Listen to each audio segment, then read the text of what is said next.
Hey guys, Lyra Links here. It has been a while since I've done a Stories with Lyra video, so that was kind of my idea of what I thought I should do today. Because a lot of crazy events seem to be happening in my life lately, in a way. I feel like it's just kind of interesting how everything has played together and led to where I'm at today. Also, yeah, now that I'm back on YouTube, I just felt like sharing with all y'all.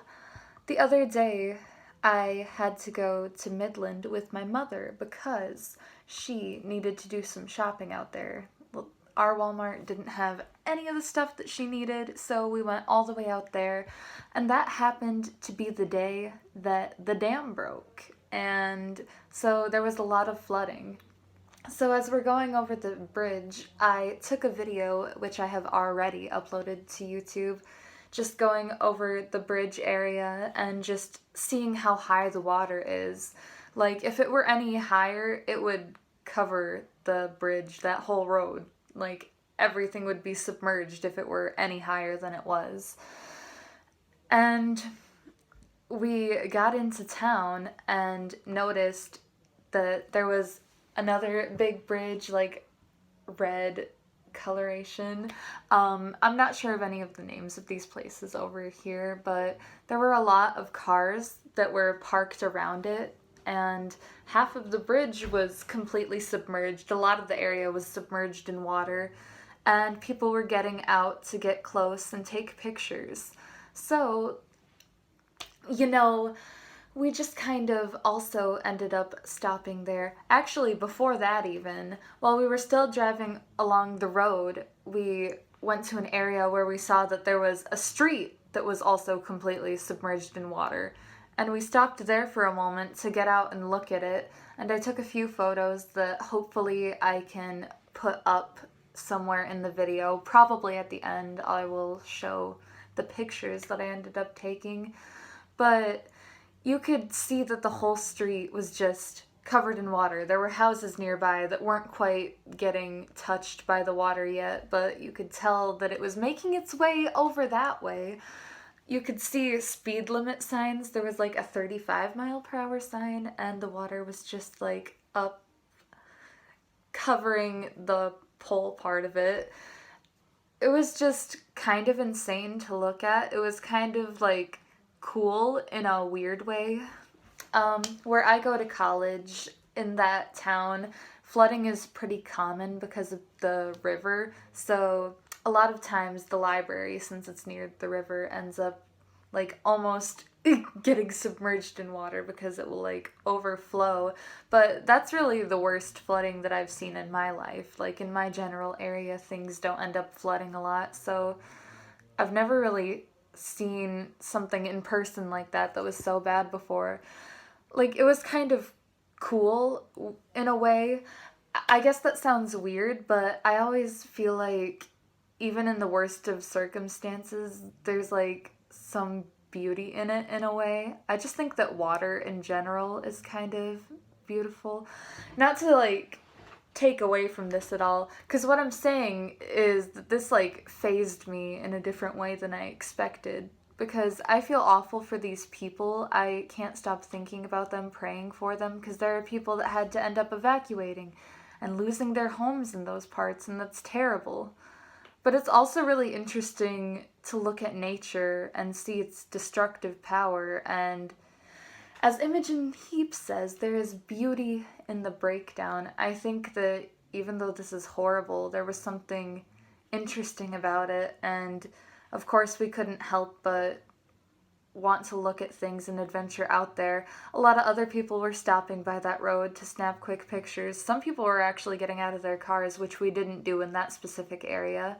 Yeah, and because of all the chaos, they told out-of-towners to stay away. Something that we saw on the news only after returning home, and we needed to be out there for errands anyway, but it made me feel very bad. The cashier lady who was helping Mom with her purchases was very nervous, scared, not knowing what was going to happen, saying that she would have to go out to her sister's place. And it's just crazy how real stuff like that gets.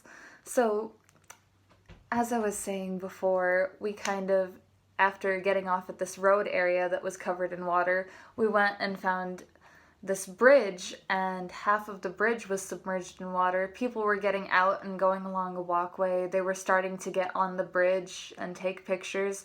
So we kind of ended up parking and going along with that as well to kind of see what the damage was, what was going on. And so we were all on this bridge, and my nephew, my mom, and I were getting close to the end. And it's all fun and games until the police show up. Oh boy.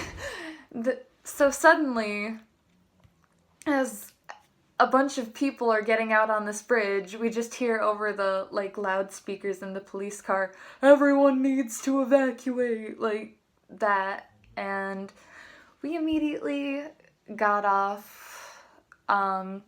Obviously, we didn't want to get into any trouble.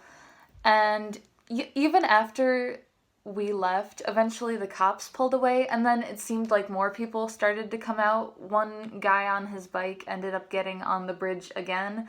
So, yikes. I'm betting that a lot more people got on that bridge after that, which I guess in retrospect it wasn't the smartest idea to go out on there, but curiosity kills the cat, as they say. We couldn't help but venture out there for whatever reason that day. It was a long drive to get out to Midland to get what we needed, and it just kind of turned into that.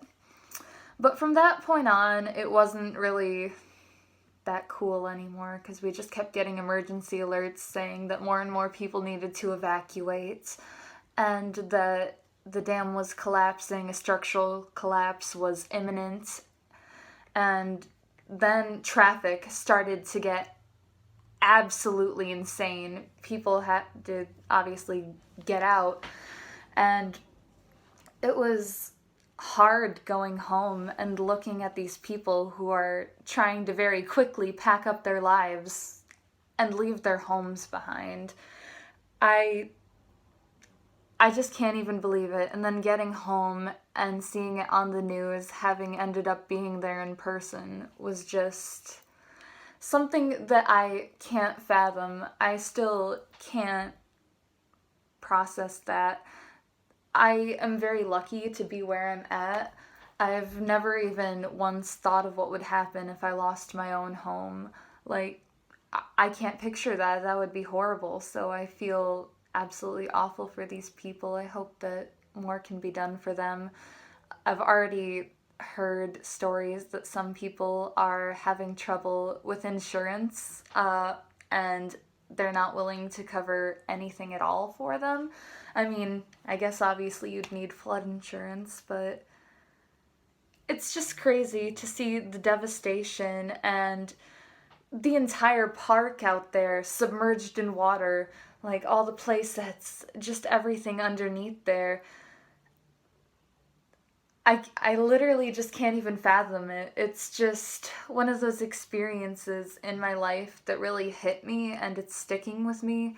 In a way, it makes me want to write something about it or talk about it like I'm doing, just something, because it feels like, in a weird way, like it changed something inside of me, just sympathizing for these people. Like there's not enough going on in the world right now that this has to happen as well, and I really hope that somebody with the means to do so will step in and help out these people. I wish that my poor, broke college student ass could do anything, but I really have no idea what to do.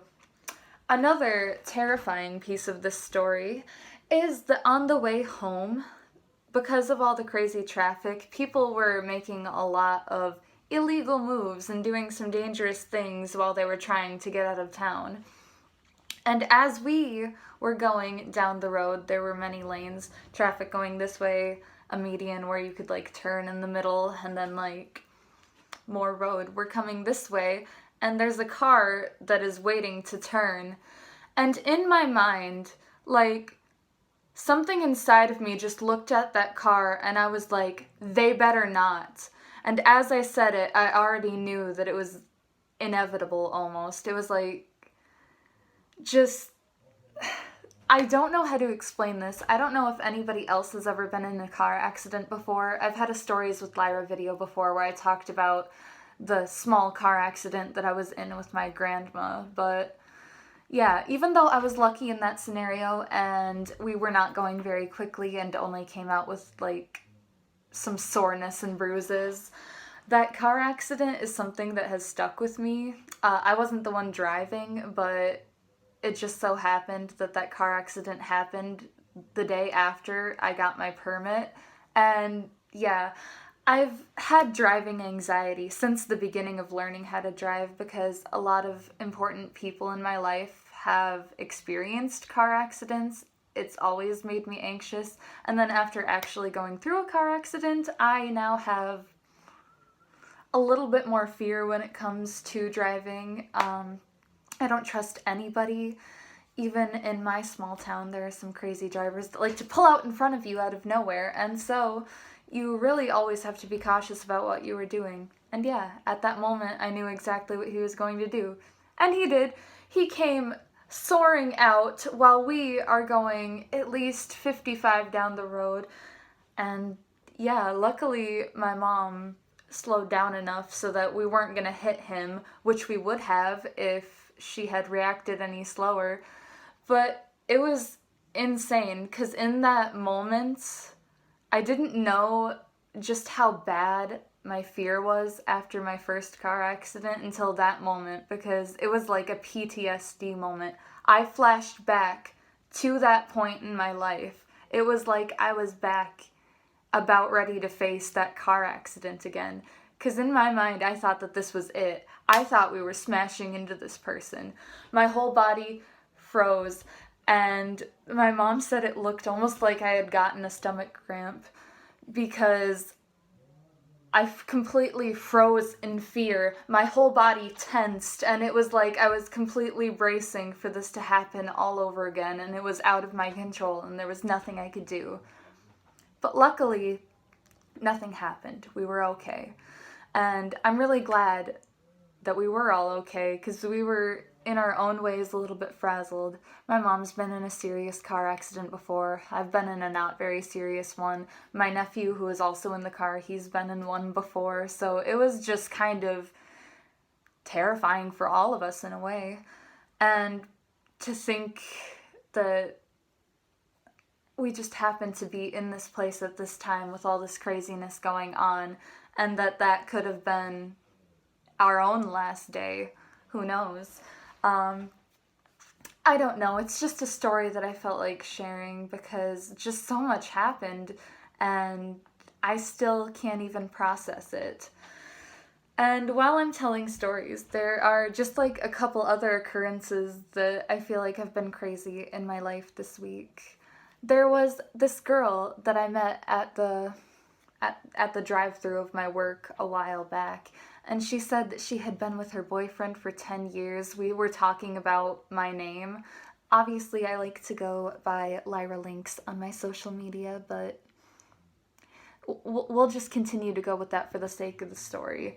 She looked at my name tag and saw that it said Lyra, and she told me that she had not really met many people with my name before, and that she had been with her boyfriend for 10 years, and they decided that if they ever had a daughter, they wanted to name her what my name was. And I just thought that that was like super cool. I was really excited about it. I told my coworkers about it because I thought it was cool that somebody would talk to me about that and compliment my name and make such pleasant conversation with me. It was just a really nice moment, especially because I remember customers being a little bit more rude that day, and she took time to talk to me, be nice to me, and we just like had that moment. And it's crazy. I was like, oh, somebody wants to name their kid what my name is. That's so insane. So flash forward a few days. Earlier in this week, my mom comes home and says that she met this lady at the bank And that apparently, according to her, I was like the sweetest girl she'd ever met, and she was sure that she wanted to like name her child after me someday. And I'm just like, it's crazy to think that even just me being myself and being talkative and trying to be nice to my customers at work could lead to a moment like that. And my mom said that she was like kind of proud of me, that people would think that I'm sweet and that people would compliment her child like that. And yeah, it was just kind of a feel good moment for me. There's a lot of other stuff that I feel like has happened this week, and it's really insane to see what God's plan is for my life, because it's everywhere. So many weird things happen in my life, but I think all of it just leads me more and more to believe that I need to enjoy life every day as what it is, even when I'm going through hard times and feel like I don't have a purpose in this world. Apparently, sometimes even just having a pleasant conversation with somebody through a drive-through can change a lot and mean something to somebody else. And they can tell even from a short interaction with you that like that they just like gain something, and it's so cool. It makes me feel like I really am here for a reason in a way, and that I've been through what I have so that I'm able to tell my story and keep going, and that I'm not dead yet because there's a reason that I have to keep living on. And I really hope that I can do the best that I can with however long my life is, to produce fun videos, to be myself, and hopefully to prosper in my career after graduating college, which is my main goal right now. So, thank you very much for watching another really random Stories with Lyra. I just really wanted to share with you guys, so it got a little bit long compared to my usual storytelling video, but I still hope you enjoy it anyway. If you do enjoy, please be sure to leave a like, subscribe for more content, talk to me in the comments. I absolutely love it. There's nothing I love more than getting comments. And I hope to see you in another video. Goodbye.